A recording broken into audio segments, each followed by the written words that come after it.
নমস্কার, আমি ডায়েটিশিয়ান শ্রেয়া চক্রবর্তী। আজকে একটা বিশেষ ব্যাপার নিয়ে আলোচনা করতে এসেছি।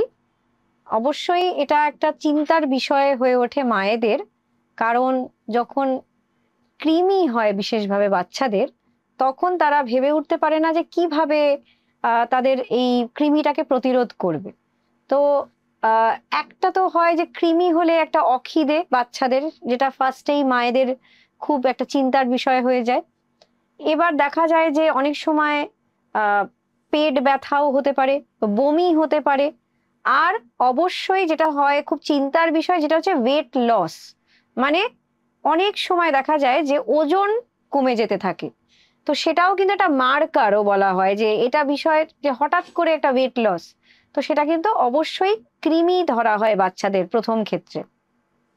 তো ডাক্তারের কাছে তো অবশ্যই যাবেন কৃমি হলে। আর এটা একটা চিন্তার বিষয়ও। আর ওষুধ দিয়ে তো সেটার প্রতিরোধ হয়ই। কিন্তু আজকে কিছু ঘরোয়া উপায় বলবো, যেগুলোর মাধ্যমে যদি সেটা রেগুলার ডায়েটের মধ্যে কিছুভাবে আপনারা ওটাকে ইনক্লুড করেন, তো দেখবেন কৃমিকে অনেকটাই প্রতিরোধ করতে পারছেন। তো আজকে সেটার বিষয়েই কথা বলবো।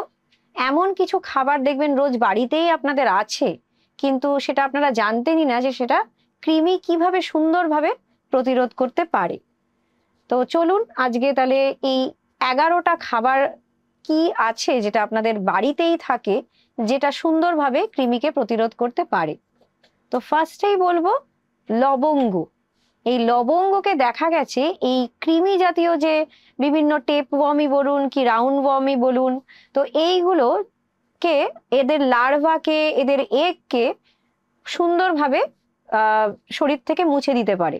তো সেই জন্য এই লবঙ্গ যদি একটু জলে ফুটিয়ে খাওয়া যেতে পারে, তাহলে দেখবেন কৃমিকে অনেকটাই প্রতিরোধ করতে পারছেন।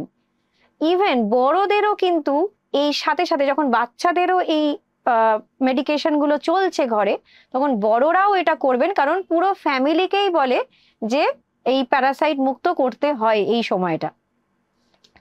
এর পরের খাবারটা হচ্ছে যে রসুন। রসুন তো রেগুলার সবার বাড়িতে থাকে, তো ১ কোয়া করে যদি রোজ সকালবেলা রসুন খাওয়া যায়, রসুনের তো অনেক আগে শুনেছেন যে হার্টের সমস্যা কমায়। কিন্তু বাচ্চাদের বা বড়দেরও এই কৃমির সমস্যাও কিন্তু এটা মিটিয়ে দিতে পারে। কারণ এই কৃমিকে কিন্তু এটা গ্রো করতে দেয় না শরীরে। তো সকালবেলা যদি ১ কোয়া রসুন খাওয়া যেতে পারে, তাহলে কিন্তু সেটা প্রচুর পরিমাণে উপকারী শরীরের জন্য। রসুনের মতোই রান্নাঘরে আরেকটি উপাদান খুবই উপকারী এই কৃমিকে প্রতিরোধ করার জন্য, সেটা হচ্ছে পেঁয়াজ। এই পেঁয়াজের মধ্যে থাকে হচ্ছে সালফার। এই সালফার দেখা গেছে প্রচুর পরিমাণে কৃমিকে গ্রো করতে দেয় না শরীরে। তো সেই কারণে অবশ্যই যদি সকালবেলা ১ টুকরো পেঁয়াজ খাওয়া যেতে পারে এই রসুনের সাথে মিলিয়েই, তাহলে দেখা গেছে কৃমি কিন্তু অনেকটাই প্রতিরোধ হতে পারে শরীর থেকে।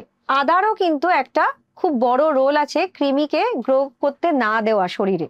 তো এইটা দেখা গেছে পাকস্থলীর মধ্যে অ্যাসিডের উৎপাদন বাড়িয়ে দিয়ে হজম শক্তিকে প্রচুর পরিমাণে বাড়িয়ে দেয়। তো এটা একটা সাইড ওয়েজ হেল্প করে, যেরকম হচ্ছে দেখা গেছে কৃমি হলে এই হজম শক্তি বা অখিদে একটা হয়, কিন্তু এই আদা যদি এই সময় খাওয়া যায়, তাহলে এই সব সমস্যাগুলো কিন্তু মিটে যায়। তো সেই জন্য আদা কিন্তু রেগুলার ডায়েটের মধ্যে রাখলে খুবই উপকৃত হবেন। এরপর হচ্ছে ডাবের জল। ডাবের জল কিন্তু দেখা গেছে প্রচুর পরিমাণে এই কৃমিকে প্রতিরোধ করতে পারে। আর দেখা গেছে বিশেষভাবে যেসব কৃমি ডায়রিয়া ক্রিয়েট করে, তো সেই সব কৃমিগুলোকে কিন্তু খুব সুন্দরভাবে প্রতিরোধ করতে পারে। তো সেই জন্য রোজ যদি একটা করে ডাব খেতে পারেন, তো তাহলে কিন্তু দেখবেন আপনাদের বাচ্চারা কৃমিকে অনেকটাই প্রতিরোধ করতে পারছে। এরপর আমি বলবো হচ্ছে মধু। মধুও কিন্তু দেখা গেছে খুব সুন্দরভাবে, যদি যারা কৃমি সমস্যায় ভুগছেন তাদের কিন্তু দেখা গেছে অনেক সময় তাদের রোগ প্রতিরোধ ক্ষমতাটা কমে যায়। তো এই মধু খেলে কিন্তু সেইটা অনেকটাই বেড়ে ওঠে, রোগকে প্রতিরোধ করার ক্ষমতাটাও বেড়ে ওঠে শরীরে। আর দেখা গেছে আস্তে আস্তে কৃমিও নির্মূল হয়ে যায় শরীরে। তো সেই জন্য এরকম একটা কনসেপ্ট আছে যে কৃমি হলে চিনি জাতীয় জিনিস না খাওয়া। তো মধু কিন্তু অবশ্যই আপনারা 1 স্পুন করে বাচ্চাদের দিতে পারেন রেগুলার। সেটা আপনাদের বাচ্চাদের সব সময়কার জন্যই কিন্তু খুবই হেল্পফুল। এরপর কিছু বীজের কথা বলবো বা সিড, যেরকম হচ্ছে কুমড়োর বীজ, পেঁপের বীজ, তারপরে সূর্যমুখীর বীজ মানে সানফ্লাওয়ার সিড, পামকিন সিড। তো এইগুলো যদি আপনারা রেগুলার ডায়েটে রাখতে পারেন, 1 স্পুন করেই রাখুন, জলে মিশিয়ে যদি খাওয়া যেতে পারে, তাহলে এরা কিন্তু কৃমিকে মেরে ফেলতে পারে। তাহলে সব সময় যে ওষুধের সাহায্যেই কৃমিকে মারতে হবে সেটা নয়, এগুলোও রাখতে পারেন। আর আরেকটা ব্যাপার আছে যে বাচ্চাদের কি এইসব বীজ দেওয়া যেতে পারে?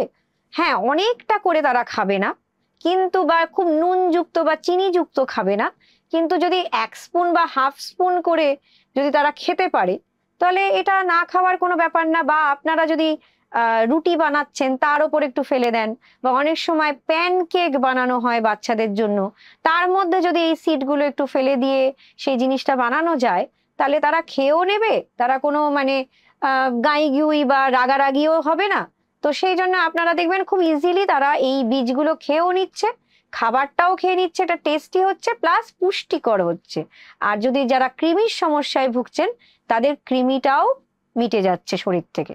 তো অবশ্যই এইগুলো ডায়েটে রাখুন। এরপর আমি চলে আসবো হচ্ছে প্রোবায়োটিক্স। প্রোবায়োটিক বলতেই ঘরে পাতা টক দইয়ের কথাই হচ্ছে সবচেয়ে ইজিলি। তো এটাও কিন্তু দেখা গেছে কৃমিকে শরীর থেকে প্রতিরোধ করতে সক্ষম হয়। তো সেই জন্য রোজ যদি টক দই খাওয়া যেতে পারে, সেটা কিন্তু খুবই ভালো। সবসময় যে বাড়ির পাতাই দই খেতে হবে তা নয়, বাইরে থেকে কিনে এনে মিষ্টি দই না, বাড়ির পাতা যদি টক দই খাওয়া যেতে পারে, সেটা স্বাস্থ্যকর। এর মধ্যে ক্যালসিয়াম প্রোটিনও আছে, যেটা বেড়ে ওঠার জন্য আপনাদের অনেকটাই সাহায্য করবে। এরপর আমি বলবো হচ্ছে গাজর।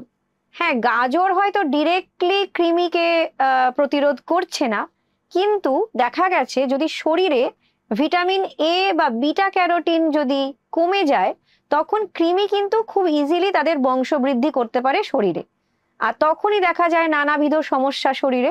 তো সেই কারণে গাজরকে যদি ইনক্লুড করা যায়, সেটা একটা ডিরেক্ট সোর্স ভিটামিন এ আর বিটা ক্যারোটিনের, তাহলে সহজেই এই কৃমি কিন্তু বেড়ে উঠতে পারবে না শরীরে। তো সেই জন্য গাজরকে আপনারা এইভাবে শরীরে ইনক্লুড করতে পারেন। এরপরে ঘরে যেটা খুবই অ্যাভেলেবল, প্রত্যেকটা রান্নায় দরকার হচ্ছে, সেটা হচ্ছে হলুদ। এই হলুদে দেখা গেছে অ্যান্টিমাইক্রোবিয়াল আর অ্যান্টিব্যাকটেরিয়াল সব কিছু আছে, তার মানে রোগ প্রতিরোধ করার ক্ষমতাও আছে। তাহলে এই হলুদ যদি একটু দুধের সাথে বা একটু ঘোলের সাথে বা এমনি জলে মিশিয়ে, বা কাঁচা হলুদ যদি এমনি একটু মধুর সাথে মিশিয়ে খাওয়া যায়, তাহলে দেখা গেছে এটা কিন্তু কৃমিকে মেরে ফেলতে পারে শরীরে। তো সেই কারণে হলুদটাকে এভাবে আপনারা রেগুলার ডায়েটে রাখতে পারেন। আর সবচেয়ে শেষে যেটা বলবো, সেটা আপনারা হয়তো অনেকেই জানেন, সেটা হচ্ছে নিম পাতা। এই নিম পাতা বাটা যদি একটু খাওয়া যায়, তাহলে দেখা গেছে এটার মধ্যে এক অভ্যর্থ ওষুধ এই কৃমি মেরে ফেলার। তো সেই জন্য বাচ্চাদের অবশ্যই নিম পাতা আপনারা বেটে দিতে পারেন, আপনারা একটু হালকা করে ভেজে দিতে পারেন। তারা হয়তো খেতে চাইবে না, কিন্তু বলা হতে পারে যে একটু ওষুধের মতন এটাকে খেয়ে নেওয়া হোক, তাহলে খুব সহজেই একটা ন্যাচারাল পদ্ধতিতে কৃমিকে শরীর থেকে আপনারা সরিয়ে ফেলতে পারবেন। তো অবশ্যই এইগুলো মাথায় রাখবেন।